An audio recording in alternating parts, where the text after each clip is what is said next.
Hello and welcome to What Are You Saying?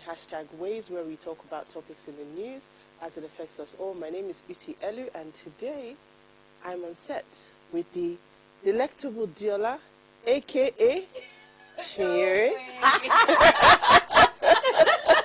There's a story behind it, but we won't bore you with it. But today she's aka Chinyere. Right. And we have the delicious Jamie. Hi, Uti. How are you ladies doing? Hello. We're all okay. No, so you are channeling your inner Uwa in black. Was always wearing black. We're always wearing black. And then we got to the member of this side to be brighter and sparkly. Yeah. But how are you guys doing? How's your day been? Good, Frank here. The weather was very friendly today. I was hoping for some rain though, but I didn't leave my house, but was it friendly? yeah, it was actually. Okay. Wasn't particularly as sunny as And As it has been. yeah. Yeah. I don't know how I feel about the rain. Like, rain just brings humidity. Like, it cools it down, then it stops raining, and everywhere just feels so hot and sticky. I think and because it's not rain for so much, Yeah. so the ground and everything is still really still hot. adjusting. And all that. Okay. Well, here's what we found as today's quote. You may not control all the events that happen to you, but you can decide not to be reduced by them. And that's by Maya Angelou. Powerful. Emotional intelligence. Powerful. That's such a powerful. That's a quote. fantastic quote. I always say that you should focus on what is important. Things that are outside of your control, the things others will do, you can't control how a person will behave. All you can control is how you will react. to it. And be aware of your own feelings and your own emotions towards it. But I see a lot of times people are like, this person did this to me, da da da da da. I'm like, I know. We're human, so we feel it. offend each other. Yeah, but I've spent a whole lifetime mastering, not majoring in the minor. Like, if it's not going to matter in 5 minutes, it shouldn't matter now. Like, sometimes I find that people focus a lot of their energies on something that happened. And I know experiences are different for people, but I think that if there's that consciousness and that awareness of, I'm going to let things go. That being said, I also like to talk it out. Like, if I want to talk about something and you don't want to talk about it, it's like you're stabbing me with a knife. Actually, actually when you're trying to find closure. I'm telling you. Very true. You know, I so can sometimes imagine. when people tell me, oh, I don't want to talk about it, I'm like, I had a friend of mine, we're just gisting 2 days ago, and I said something, I said, I don't want to talk about it. I said, today, I'm going to give you this feedback. You just start up to it, I say, I don't talk about it anymore. It's like, today. You should read this book, When Sorry Is Not Enough, by Gary and Tracy Chapman. They're the same authors of 5 Love Languages. Oh, yeah, of course. It just changes your perception about how people react, and then communication, and then conflict management. It's a powerful book. You really should. Well, I'm looking forward to that conversation today. So in Nigeria, as in many parts of the world, families face numerous challenges that can impact their emotional well-being, from economic pressures to societal expectations. Navigating these stressors can be daunting. However, fostering emotional resilience within Nigerian families is crucial for overcoming adversity and thriving amidst uncertainty. So tonight we'll explore strategies and insights for strengthening emotional resilience in Nigerian households with our expert guest, Chidima Aduba, a family life coach. And when we open our phone lines, we'd love to hear what you have to say. But first, let's take a break and we'll see what we found in the news. Please stay with us.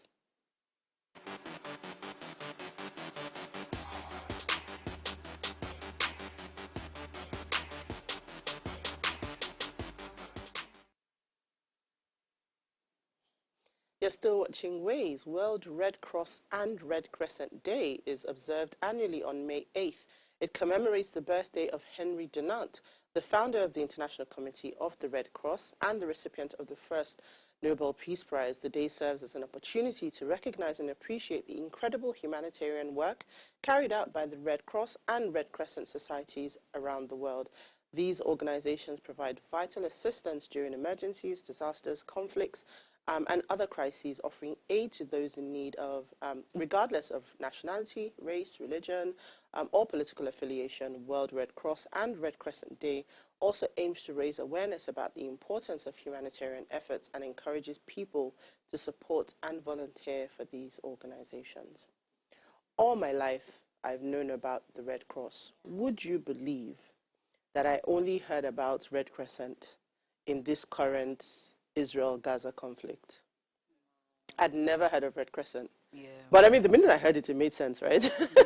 But I'd never heard of it. So it was in the very early days of Israel's incursion into Gaza. And then when, you know, all the trucks and aid was piling up on the Egyptian side of the border. And then they kept on saying, oh, the Red Crescent, Red Crescent. I'm like, what's Red Crescent? And then at some point, the light bulb just went off in my head, like, oh, Red Cross, Red Crescent. You learn something new every day. Every day, every day. But I mean, they do great work. For as long as I can remember, they've always been at the center of every crisis, of every issue, and all around the world. So I think the three organizations that stick out for me like that, you've got the Red Cross, you've got Doctors Without Borders, and then the one that I think really stood out for me was, I think it was during Ebola, was MSF, Medicine Sans Français, the French one. So yeah, so the people that do these good works, God bless them, because I don't know that I would be an aid worker and charge into a war-torn zone. As much as I love people, literally volunteer to go exactly. to these places. Yep. So I don't know that it would be me. So celebrating everybody that's ever volunteered for. Thank you for the great the Red work Cross, for humanity. exactly. The Red Cross, the Red Crescent. Thank you for demonstrating Ubuntu. So Actually, yep. So let's start with Dami. What did you find for us in the news? Okay. What I found for us in the news is a rather sad news. So there was a gas explosion that killed 3 people and injured 1. I'm sorry, give me a second. I think I lost my... Okay, great. Yeah, killed 3 people and then 1 was injured. So I think it happened somewhere in Lekki on Tuesday, right? And according to the director, Chief Executive Officer of the Lagos State Fire and Rescue Service, Margaret Adesheye, she had said that this happened. It could be attributed to explosion. To malhandling or mishandling of the gas cylinder. So apparently there was about there was a 50 kg industrial gas cylinder that was assembled in the front rows of shop. And I think because gas is a very it's just like people that keep their gas cylinders inside the house, in a very enclosed space. If the heat is too much, it can just explode, and gas explosion is always really bad. It's not something that can easily be contained. Once it explodes, it just goes off. It's just sad that these people lost their lives, but I don't know. Maybe if there's a way, I don't know if there are ways or if there's even any avenue to even maybe lecture these people on how to actually preserve their gas properly, because I think we can't be losing people to this gas explosion every now and then. Public safety talks. I mean, I remember growing up on TV then, you used to have all these don't drink and drive campaigns. Remember when they were doing the ORT campaigns and all of those things. So for me, it's like we've lost... Well, I guess I don't watch a lot of terrestrial TV, so I also cannot say whether or not these things still happen. But even on radio, right? You can have these things here and there. A few weeks indigenous ago, languages. Yes, exactly. That, A few weeks ago, we had a massive fire that, in fact, decimated a huge part of Dosumu market in Lagos. And it was down to somebody's mishandling of a generator. And these are things that, we can really educate people about, really at the grassroots level, so that sad incidences like this don't occur. It's just really sad, because even up till now, you still have some families that even put their generators in the house. All the balconies. Yeah. And then people don't wake up again because they've inhaled a lot of carbon monoxide. Come on, I don't know. There's a I lot think of there should education. be a lot of sensitization going on around the place, telling people how to actually handle these things. Well, may their souls rest in peace. Amen. Diola, what did you find for us? Okay, so mine is POS agents frown at CAC's registration mandates, says customers will pay more. So this came from the Corporate Affairs Commission, that says that all POS agents must, do registration and And this is a mandate from the oh, CBN, right? yeah, yeah. And while, of course, there are a lot of agents who are already complaining and saying that, the charges or whatever cost they incur might have to be borne by the end user, which is the average customer, and that it also somewhat negates the whole point around the financial institution getting closer to the grassroots, to foster financial inclusion, However, I would also like to say that while there may be some merits to this, it is also important to understand that we can't have nameless and faceless people doing POS. Absolutely. And a lot of people have become victims, Absolutely. of this. So if there is a way that, they can implement this policy that does not necessarily, allow this, people doing this kind of business, to incur charges, because a lot of them, they actually live and survive on that commission. You have students, you have all that. So I'm all for it. I think it's a fantastic policy, because by then, you'll be able to validate people and businesses, and it's all for the greater good. But again, it should just be done the right way. The right way. So that right way is really the main thing that I took from this story. So there was the financial inclusion agenda, and that framework is many, many years old. I think that one of the things we don't do very well is think holistically about execution, about the potential problems. So it always feels like these policies are now coming out to close gaps, right? You've succeeded to a measure, right, in this sort of financial inclusion, agency banking. They just sprung up over. It felt like it was overnight, and they were everywhere. In fact, I think that the Redeemed Church needs to borrow their mandates. Since that's their plan to be on every street and everywhere. Because 5 minutes is a lot. So these guys seem to be everywhere. So clearly the framework was right, it was working, but I think it wasn't thought through properly to say, how do we secure this process? If we hit critical mass, we want to scale. When we scale, how are we going to keep a fence around it? So I find that in the current administration of the CBN is doing a lot to infuse, the sector with security measures. They're sort of closing a lot of loops in many places. So like you, I agree that it's a good policy. When we have BVN, we have all of this, you need to be able to track. So we need to know who these people are. So hopefully the CAC is poised to be able to take on that volume. 1.9 million is no joke.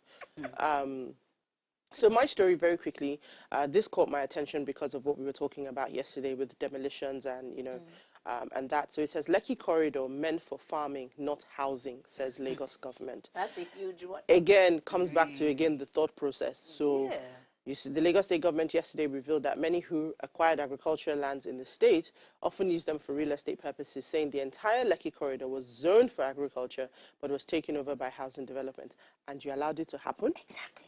And those people are paying land use charge, thank taxes, you, right? And you're collecting. Thank you. So it and says, then after a few years, you then come and demolish all the things that they've already exactly invested in. our point, right? So this was actually the Commissioner for Agriculture, Abisola Olusonya. She was disclosing this at a ministerial briefing, media briefing yesterday.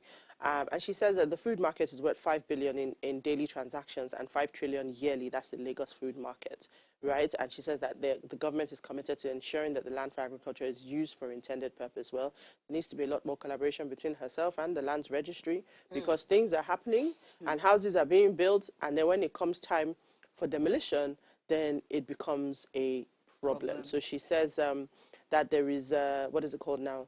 There is a 5-year agricultural and food systems roadmap from 2021 to 2020, which is that 5-year period is from 2021 to 2025. So we're already almost at the end of it, as well as the food security systems policy document. Again, it's not for lack of policies. Execution is really where and sustainability exactly is where it falls flat. So really, like I said, it's just the fact that where's the planning permission? Where's the town planning? At one point, it seemed like every graduate was studying town planning. Where are all the town planners, right? So yeah, we just hope that the government can figure out how to be more organized and proactive in making sure that we're not hearing these things in retrospect. It's rather sad because there's Yemi Alade has been on.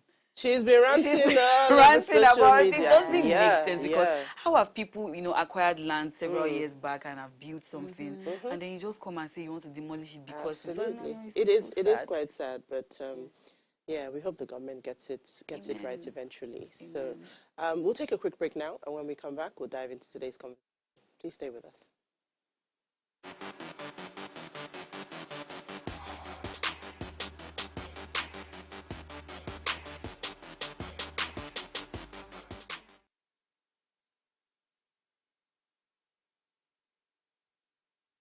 I think that this is time where, we're trying to move this country forward. All hands should be on deck. And this is a time where the drivers of this economy should begin to ask the right questions. If you say that Nigerians are losing faith in the currency or the naira, then why is that happening? Why are we losing faith? If we can answer that question, then we get to the next. So what can we now do? And how do we do it? So these are some of the questions that we need to ask. But of course, it's not far-fetched. We already know what the answer is. We already know what the challenges are. First of all, you want to talk about, the fact that you need to close the gap between, inflation. So for instance, as I talk about the U.S.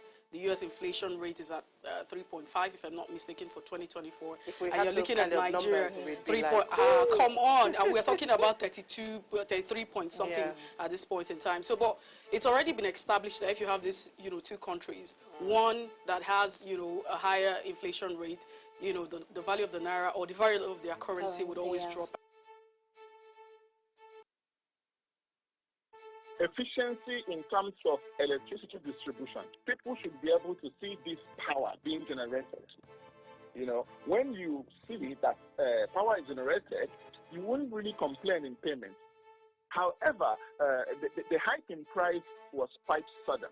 Yeah, they made clarifications that it only affects about 1.9 million Nigerians, that about 10 million more are still under subsidy. And it begs the question, are they not Nigerians? The so-called 1.9, are they not entitled to some form of subsidy? This should happen in phases, not outright like 200% increase. That is so, will I say, uncalled for. And looking at the fact that subsidy has been removed on petroleum products like a year ago, bringing about this one now makes it difficult for everybody at the same time.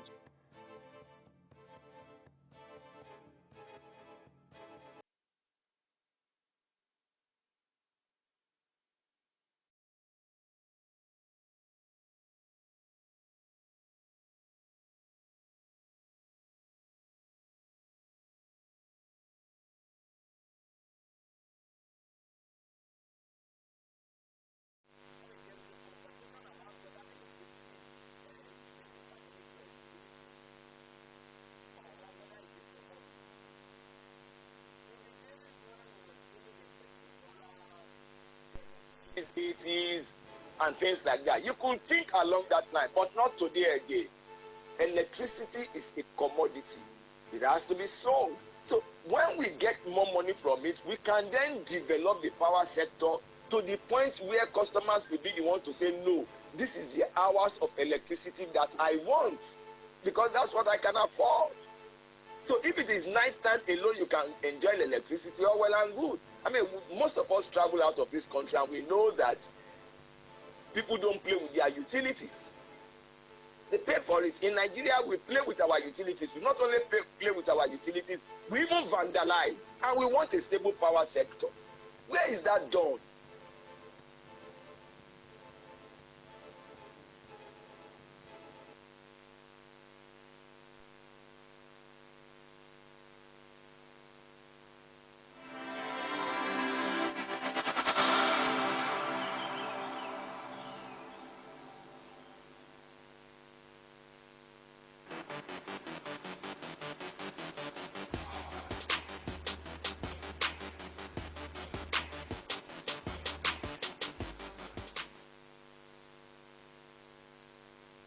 Thanks for staying with us. Tonight we're discussing the importance of fostering emotional resilience in families and exploring key strategies for strengthening family dynamics.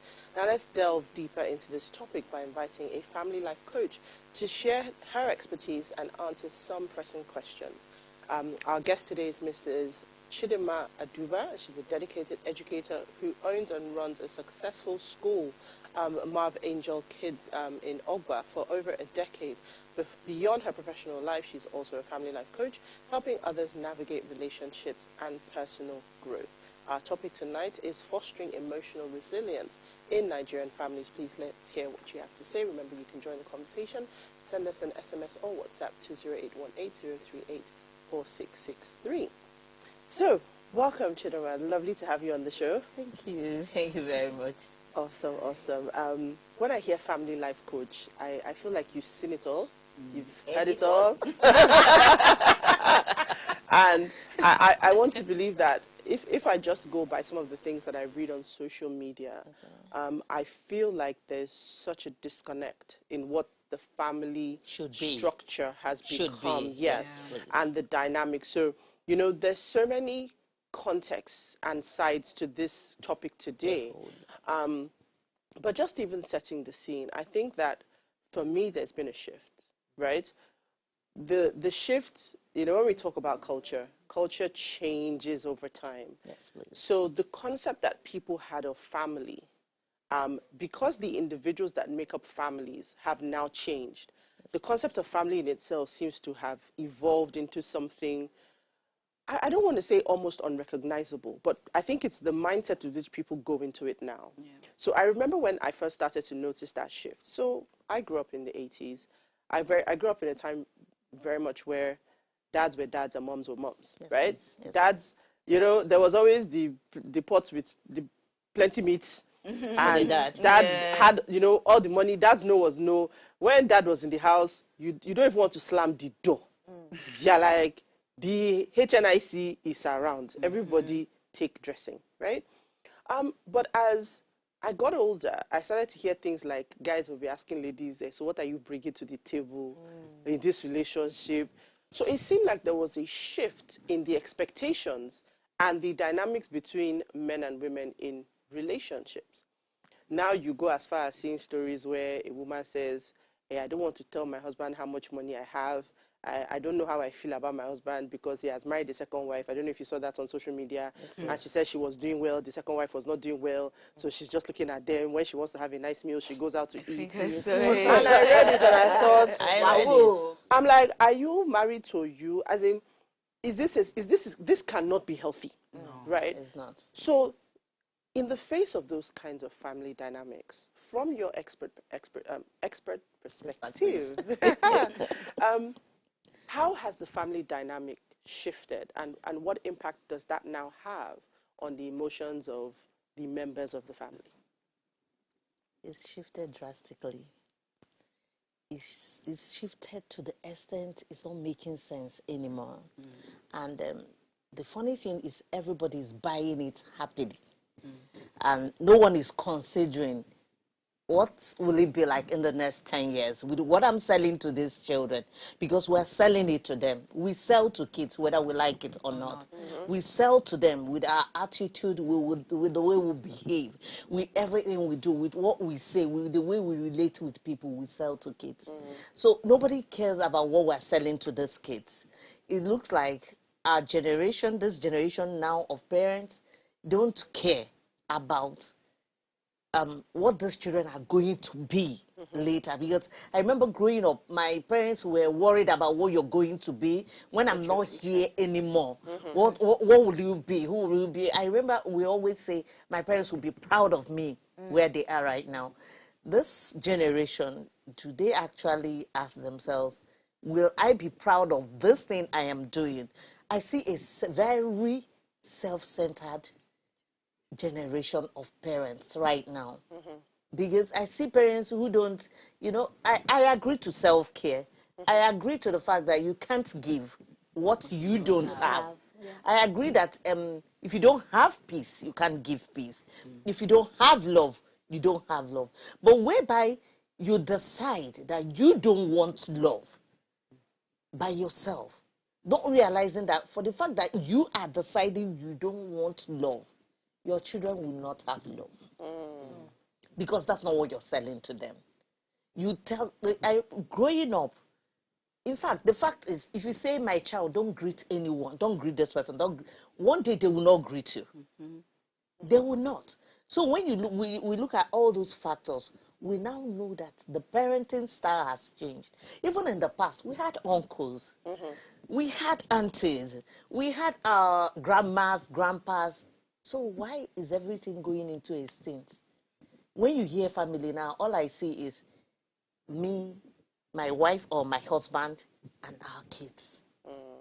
Not realizing that those kids will grow, and those kids you want together will get married and become aunties and uncles to their nieces and nephews. And I know within you, you want them to be together. But right now, you're against being together for your own. No one is working towards it. Everyone gets upset at every little provocation, and you hear, family, get off them. Get off them. You don't need them. They are this, they are that. All these things have been there. People don't want to communicate anymore. Issues we're supposed to sit and talk about, nobody want to talk about it, we cut off. That's the problem.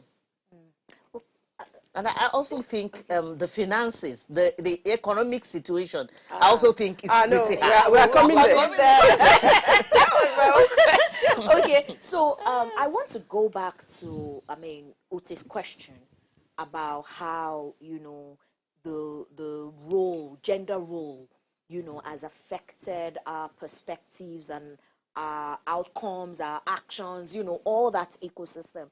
But let me go back to the fact that, do you think that in some ways, because I hear you, and what I sense is that there is a whole lot of inadequate emotional intelligence. Yes, please.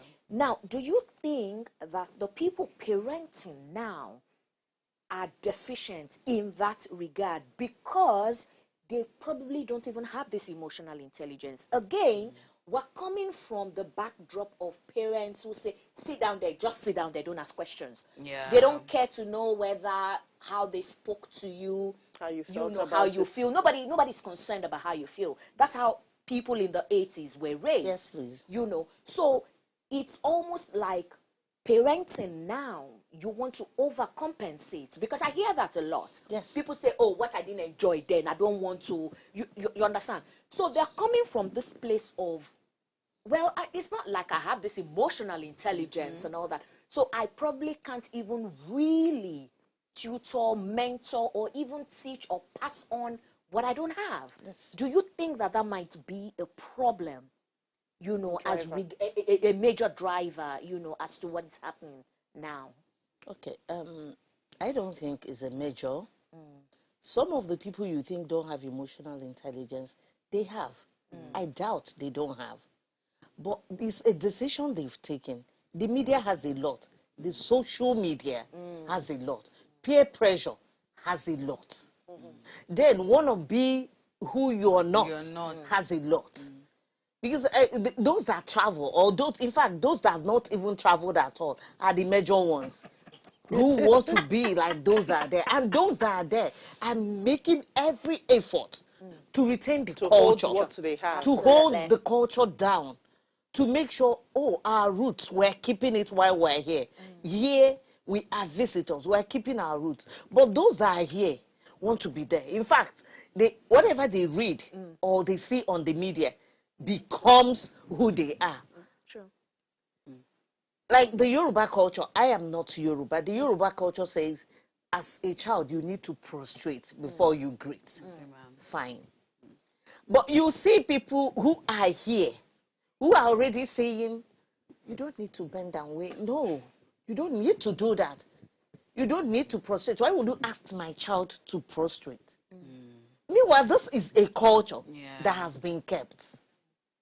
Okay, let me tell you, growing up, when my dad is in the sitting room, if he has visitors, my mom will stand up and leave, except she's invited. But you see women who will take in fact, the major seats is where they will sit and wait, and you will hear we're equals. I'm not saying we're not equal. To me, there's something that keeps me going, something I tell every family I talk to. You see, a woman was made from the rib of a man. She was not made from his head to top him. Neither was she made from his feet to be trampled on. She was made from his side to be equal to him. From under his arm to be protected by him. From near his heart again to be loved by him. Such an analysis. Wow. Do you get that? Such an analysis. Do you Very get that? deep. So you cannot head him. You cannot head him. You bring crisis. Yeah. Do you understand? So the fact is, now we are more educated. Women are now more educated than in the past. It's an advantage for us. It's an advantage to us. But I don't think it should take our culture away from us. Our focus should be on maintaining our culture. See, there's something called family values. Yeah. Every family has them. Yeah. You can't say because I'm here, because I've moved from the east to Lagos. Now our family values, I throw you as I'm coming. When I got to, what's the name of the bridge? I throw you inside that water and I pass because I've passed. It's totally wrong. Yeah. Our cultures, our values, if we get back to it and teach our children that, not teaching by mouth, teaching by example, leadership, communicates more. There is no marriage or family you will come to and everything is all the time, well, everything is that way. There will be misunderstandings. But you need to know conflict resolution. How do we resolve the conflict happening right now? How do we take care of it? As a woman, as a man, it's not shouting. Yeah. It's not making noise. So that's what I think. So I like the point that you so rightly defined, but I want to now bring it forward a bit in terms of there is absolutely 100% hold on to your values. And I think I see where the disconnect is it's now the interpretation. Because I can hold on to my values, but then I bring it into the current times. So I may not necessarily have my child prostrate, right? But there is a, I may not go, when I say not prostrate now, you may not go full No, flat, you can't right? go full right but now. it could, bend. Yes. Or, Bend, again, sure, it's about the show of respect, is what I'm trying to say. So Yes. the interpretation of the value, which really is about respecting your elders Yes, please. and having a physical representation of Yes, that please. respect, there is now an interpretation.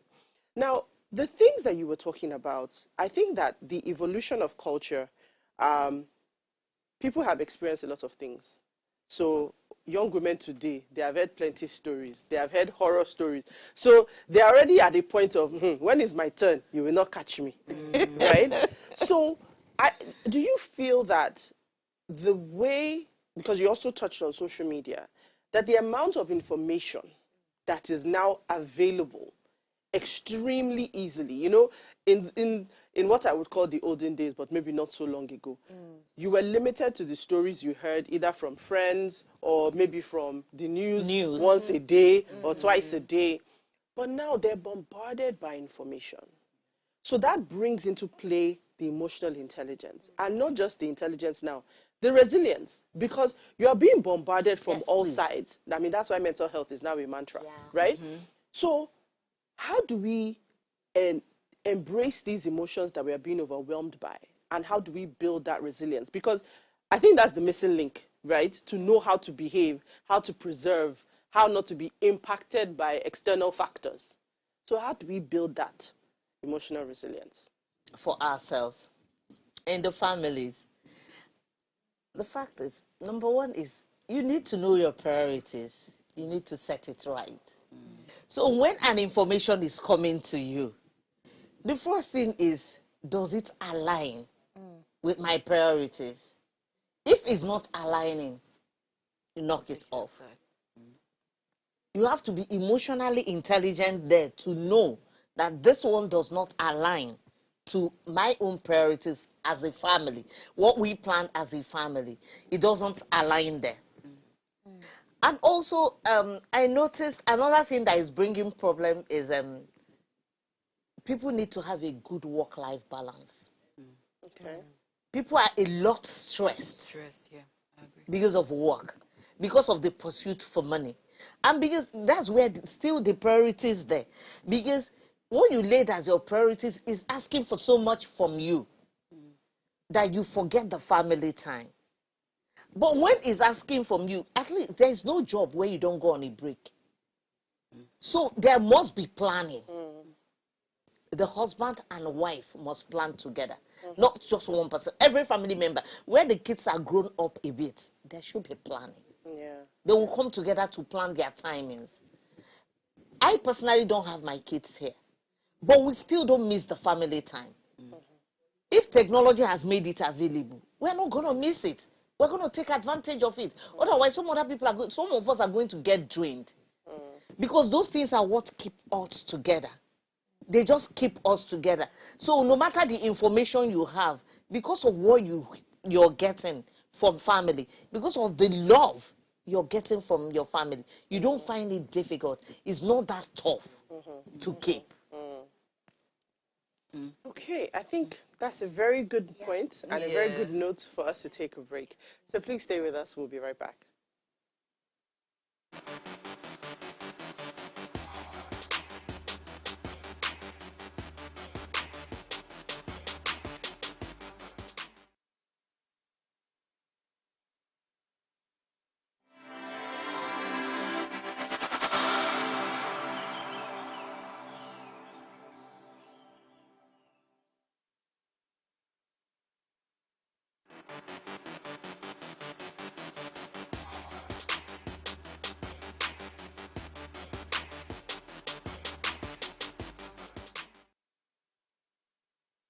So if you're just tuned in, we're discussing the topic fostering emotional resilience in Nigerian families. Please let's hear what you have to say.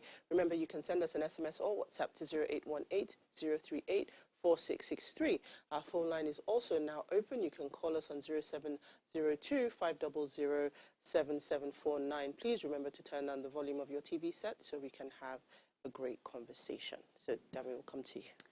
Yeah, so I found out that in a lot of families, right, parents don't talk so much about money or even how children can even manage or even be resilient in the face of this economic hardship. For instance, we are currently in a very very funny economical Interesting time. Situation.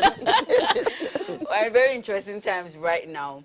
But then again, you see that a lot of children, they don't even know. I say children because I'm not saying necessarily actual children, like I mean kids, even as grown-ups, but we're They still don't know children. what is going on. You know, we don't. They're Most still people making don't demands. even. Yes, they don't even know how to manage, how to cope with these things. But if parents had done very good job at actually, you know, talking about finances with children, even the family finance, even teaching them how to manage, how to, you know, budget, how to do all of these things, it would have been better. So what do you think, what strategies do you think that caregivers or even parents can adopt to actually teach children how to be resilient in the face of economic hardship? Number one here is the parents themselves. They have to be stable for themselves. They need to communicate. Yeah. Are the parents communicating about finances? You can't, if you don't communicate about finances, about planning, about strategizing, because let's say we earn in this house, we'll bring in 5 million naira a month. It has dropped to 3 million naira. Yeah. Remember, our expenses and everything need to drop. That's where strategy comes in. We need to change. We need to change the strategy, the planning.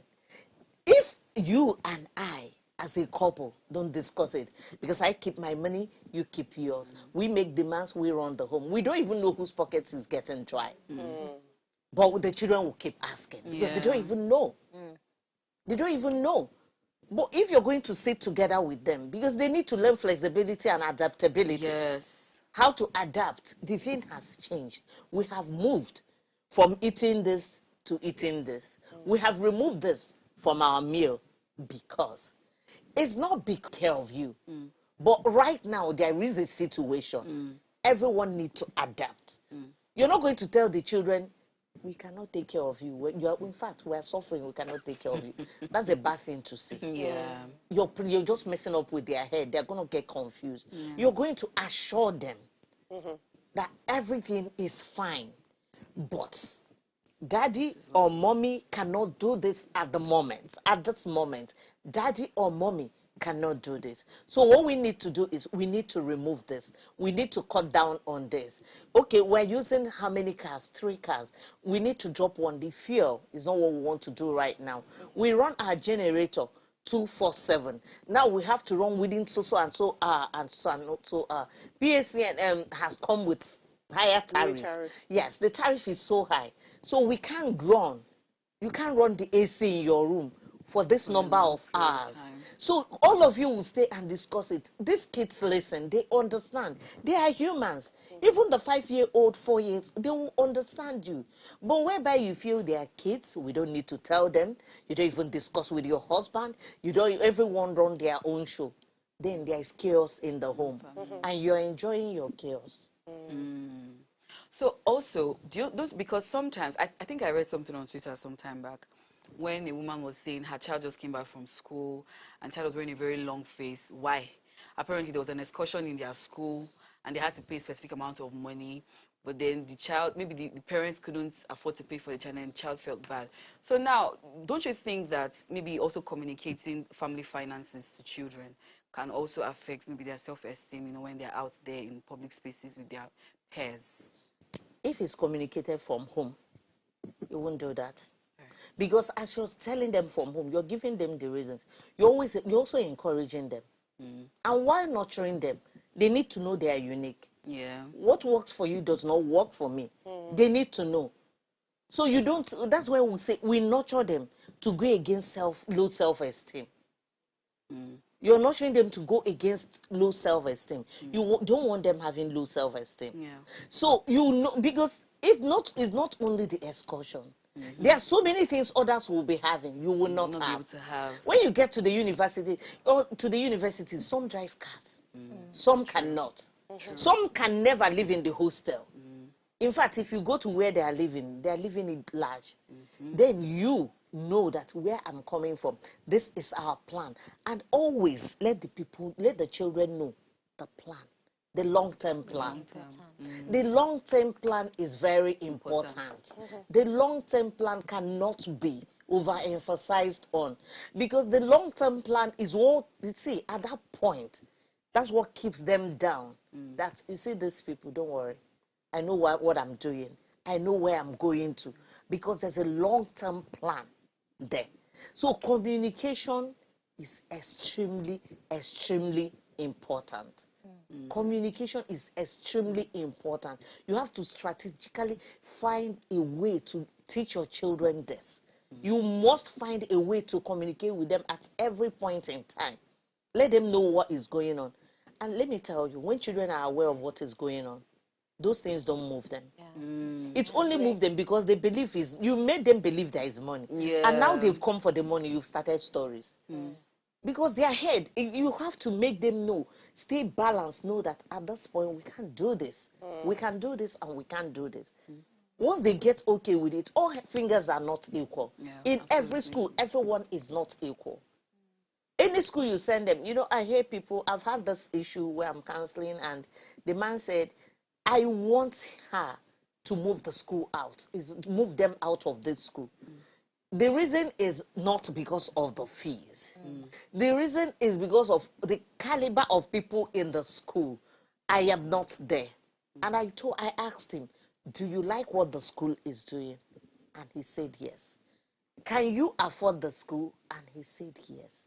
But you know, all those are things you need to tell your children if this is what you want for your kids. You're the one having a problem here. You need to communicate. They will understand. Your children love you. So when you calm down and talk to them, and when you keep carrying them along, they will speak your language. Yeah. They will speak. In fact, when people ask them questions and they answer and you're somewhere, you know this is exactly what you would have answered if you were there, because you're carrying them along. So we've talked a lot of what I'm picking up from the thread of what you said so far all the communicating, all the passing on of knowledge, I want to talk about the emotions of children. Because adults, let's even say is past, is lost. If you take a lot of the people who, again, grew up in the 80s, like Diola said, you didn't speak, right? There wasn't an opportunity to voice how you felt about things. So I think a lot of kids in that era, we normalized, there was no discussion to be had. Yes, please. My daddy said, my mommy said, it's over, right?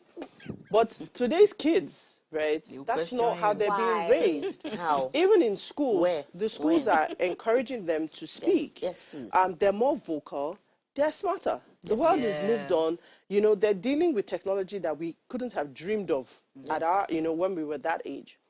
So now you have these children who are expressive, and you combine them with parents who may not be so expressive, who may not have a handle on their emotions. I was speaking to a friend of mine the other day. She has triplets, and she was saying how all three of her boys are so different emotionally, right? So she's had to pay attention, and the care for each person is different. And even that individual, in different contexts, the same person presents so many different emotions. So as parents today, I personally think that parenting today is so tough. It is. As parents today, how do we, and I like when you talked about work-life balance, because you also need to be paying attention. Yes. To be able to pick these things about your children. Definitely. You need to be present. You need to be paying attention. Oh, sure. I mean, how do we do it? It's just, it's simple. It seems impossible, even though I'm living it, but I mean, how? Say, these children are not us. I tell parents, the children are not you. You are not the children.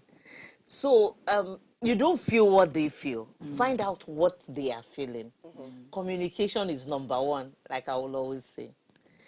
Then when training children, as they are growing, when they are young, you need to make them emotionally stable. You need to focus on everyone's strengths. Most of these problems come because we have done a lot of comparison. We have done a lot of things to these children. We have just turned them upside down already. And now we're ready for damage control, which shouldn't come in the first place. Everyone's strengths are different. In fact, you can be the A child. I am the C child, but there's a fantastic skill I have there you don't have. So that my skill should be celebrated as well. And also, let's learn when it comes to kids, let's learn to appreciate effort, not just results. Yeah. Let's learn to appreciate effort. I've put in so much energy on this. Fine, I didn't get to your goal, what you wanted me to bring up, but I've put in so much effort and you've seen my energy. Please commend it. When you commend it, I'm going to do better. I will know you recognized it. But when you don't recognize it because you'll be clouded with the fact that I did not get this 90 you're asking for, it is a problem. You're dealing with me emotionally without knowing. That's why you see them running emotional, going up, going down. Today on social media, I said the teenage age is just 7% of a lifetime. So teenagers should know that. It's just 7%. So it's so small. In fact, ahead is a lot. So they should calm down. So when those things are changing, when all these things, and you're not teaching them problem-solving skills, whereby you do everything for them, why wouldn't they run emotionally up and down? Yeah. You get to do everything for them. Let them do things. Let them do, in fact, whatever they can do, age appropriate. Allow them. I keep saying it. I see some houses where everyone, in fact, they don't want the sitting room or anywhere touched. You want it intact. You want this. So because you don't want anyone to pour water on the sink, they should not come and wash. Because you don't want this child to have poo on his bum, you will keep cleaning the bum by yourself. This child is turning 7. How is he going to get perfect cleaning it? Because the first day he will start, he will not clean it well. Of course. So the earlier you start it, the better. So problem solving skills, so that, because they face life too, they have conflicts, even as kids. They know how to manage it. So when issues come to them, they know how to manage it. So if you don't put that into consideration, you're going to come to that point where, as grown-up kids, they're going to be throwing their emotions up, down, tantrums, this, that, and you're like, what is going on? These children, there are so many things missing there. There's so many things missing In fact, there. when you said that now, I just remember a conversation I was having with a friend of mine. I said, when I hear people calling their sons and their daughters my prince, my princess, I say, see, you are causing problem. This child will go outside now and think, I'm a prince, I'm a princess. But the truth is, life is not going to treat you like a prince. Honestly. Life is not going to treat you like a princess. You are unknowingly setting this child up for disappointment. You are special. Yes. Yeah. Yes. You're special to You're me. unique. You're my son, you're unique. You're my daughter, you're precious. But you see this prince and princess.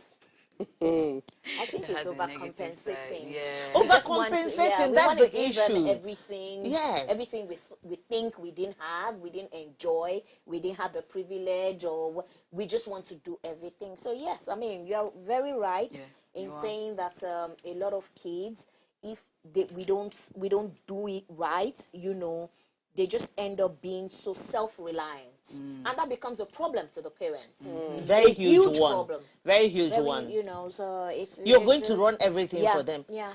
When they get married, they will keep calling you. Absolutely. For every issue. So ridiculous. Jeez. That's how, do you know how, that's how bullies come about? Yeah. Because they don't know how to handle conflict. Yeah. They feel the only way to handle conflict is to fight. Yeah. Yeah. Yeah. They can't communicate properly. They can't keep their emotions in check.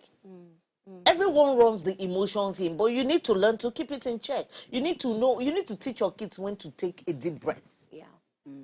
To say, wait, this person is coming, you know what? When things happen, should I say or should I not say?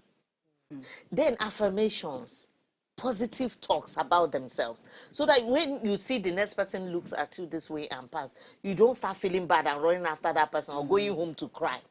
Because you already know who you are. Yeah. So whatever the regardless. person is saying is none of Doesn't your matter. business.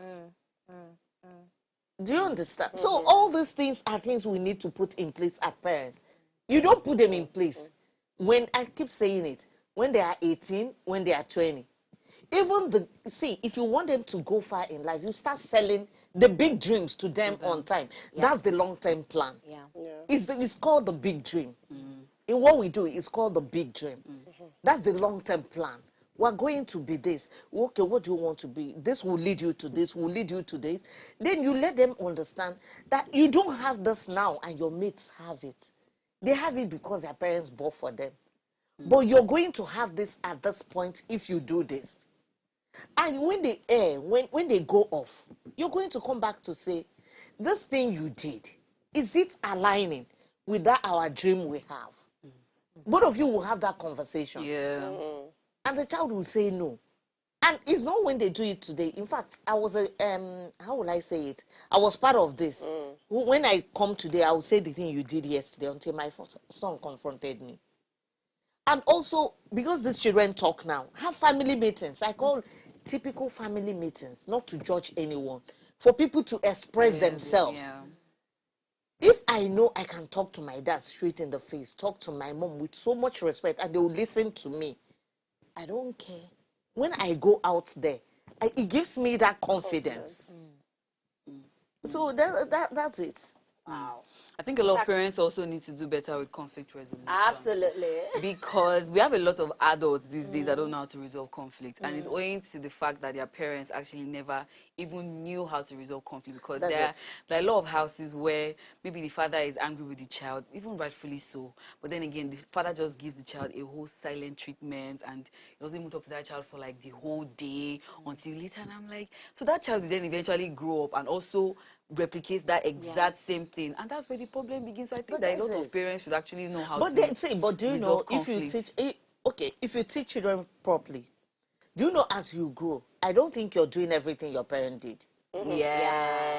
True. So once you instill the right values, Yes, the right values. As you're growing, you know what to drop and what to take in. You know what is right and what is wrong. So it's not about the way we did it. I must do it the way my parents did it. Once all those qualities are in you, as you go, you know what to drop. You know what to carry on.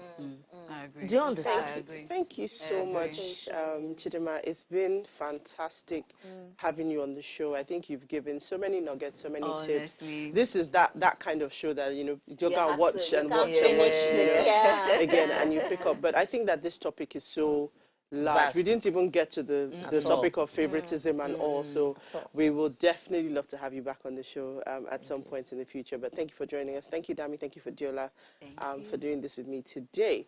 So before we go, do ensure that you follow us on Instagram at We Show Africa and Official Upgrade TV. You can interact with us further. Drop a comment. Remember to follow all our social media engagements and tell your friends and families to watch Ways. Don't watch Ways alone. So if you missed today's quote, here it is. You may not control all the events that happen to you, but you can decide not to be reduced by them. Very, very Absolutely. wise words. So we'll see you again tomorrow at 8 p.m. as we bring another great conversation to your screens. Have a good evening.